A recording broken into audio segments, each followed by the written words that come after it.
Hélène Angèle signe son 7e film. Avec Primaire, la réalisatrice nous parle de tranches de vie, de celle d'une institutrice dans une dévotion professionnelle totale et d'un panel d'élèves issus d'une classe de CM2. Pour nous parler de cette fiction, la réalisatrice est accompagnée de Guylaine Londez, comédienne gardoise qui avait le sourire en revenant dans le cinéma de son enfance.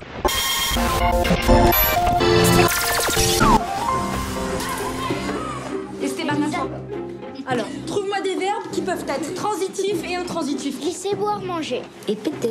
Bah Denis, fais-moi une phrase avec péter plus COD. Je pète un câble, maîtresse. Je pète quoi? Un câble COD. En tant que réalisatrice, moi je fais du cinéma. Après, si on veut me mettre dans une case, je ne sais pas. Peut-être pour vous parler du film, c'est sûr que moi je viens de la Fémis. Alors si on devait mettre un peu des étiquettes, je suis cinéma d'auteur, ce qu'on appelle. Mais celui-ci est assez ouvert. Il a quelque chose de grand public. Et volontairement, il y a je sais pas, il y a quelque chose de... C'est un film très simple qui fonctionne sur des émotions... très très simple, plein de personnages. Il y a Sarah Forestier qui mène le film, mais elle est entourée de ses collègues, entourée d'enfants, donc c'est vivant. C'est mon film le plus ouvert. Je prends ma photo. Calme-toi, Sacha. Aucune nouvelle de la mère. Le type a joué en cas d'urgence, savait même pas que son nom était sur les fiches scolaires. Pourquoi je suis convoqué à cause de Sacha? Alors déjà, monsieur, ce n'est pas à cause de Sacha. Et ça fait 10 jours qu'il est tout seul parce que sa mère n'est pas rentrée. Vous êtes qui par rapport à Sacha? Je sais pas, je suis qui par rapport à toi? On ex à ma mère. Et tu t'occupais de moi? Ouais. Je voulais vous féliciter parce que vraiment il y avait une motivation, c'est qui a permis de faire un film que je trouve vraiment très attachant. Le rôle de l'institutrice, je veux dire, je le connais un petit peu, mais c'est ma femme a été 20 ans directrice d'école et autres, donc c'était un petit peu d'érudite. Enfin, je voulais vous féliciter, vous dire que Jules attend demain pour que nous l'appelions pour lui dire ce que nous pensons. Et honnêtement, c'est bravo, ça retrace bien, et il y a une grosse motivation. Bravo, c'est pas évident. Et il est super, Jules. Jules, c'est Jean-Philippe. Madame Duru, c'est le personnage, c'est le rôle d'une AVS, une assistante de vie scolaire, et qui accompagne une petite fille autiste dans la classe de Florence Sarah Forestier, et qui est un personnage très touchant. C'est un duo à l'intérieur de la classe de Sarah Forestier qui amène beaucoup d'émotions parce qu'une femme empêchée, une femme timide, une femme qui justement ne sait pas, contrairement à Florence, s'exprimer, raconter ou donner le savoir. Voilà, en fait, c'est une femme simple, humble.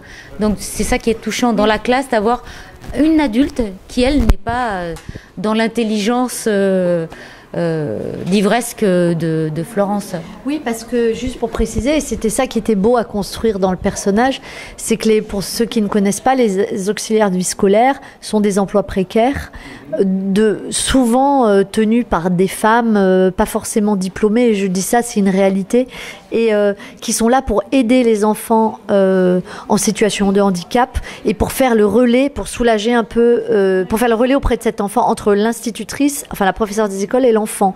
Mais elles ne sont pas là pour transmettre le savoir, elles sont là pour aider l'enfant à bien intégrer ce que dit la maîtresse. Et donc il y a un côté, moi c'est ça qui me plaisait dans Madame Duru, et ce qui nous a plu quand on l'a construite, c'est effectivement qu'on la sent se sentir très inférieure à Florence. Elle est dans un rapport même social, et c'est ce qui rend le personnage très touchant. T'as pas de maison ou quoi? Tu vois, dans famille d'accueil, il y a famille et accueil au moins. 2 trucs que sa mère lui donne pas. C'est quoi ton problème avec Sacha? On a l'impression que c'est toi qu'on abandonne. Sacha.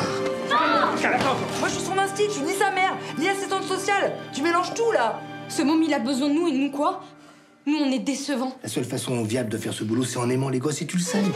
J'ai perdu la foi, Christian. Le monde est beau, mais il n'est pas juste. Ça pue d'être ton fils. Tu penses qu'à l'école, tu sais pas vivre.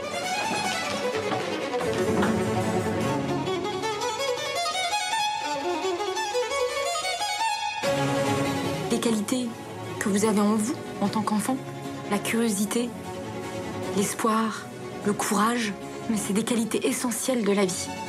Pour vivre vraiment. On va dire c'est une fiction mais très documentée, donc c'est certainement ce qui fait que vous vous retrouvez.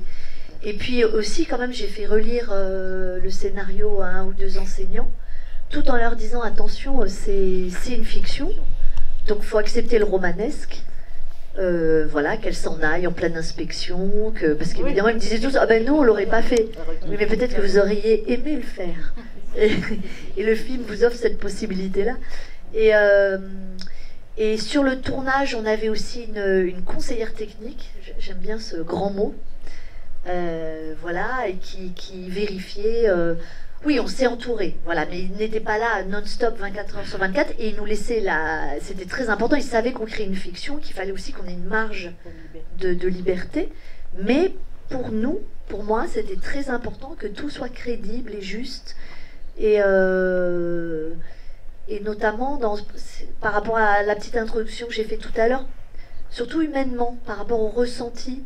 Parce que bon, j'ai fait beaucoup d'avant-premières avec le film et en général, bon voilà, il y a des bons retours, notamment des enseignants. Mais effectivement, selon les villes, selon les classes, chaque enseignant n'a pas forcément le même vécu, c'est pas le même genre de classe. Mais sur le fond, on s'y retrouve. Enfin voilà, sur les enjeux intimes, quoi, qui sont mis à l'épreuve quand on travaille avec des enfants. Voilà, ça c'était important.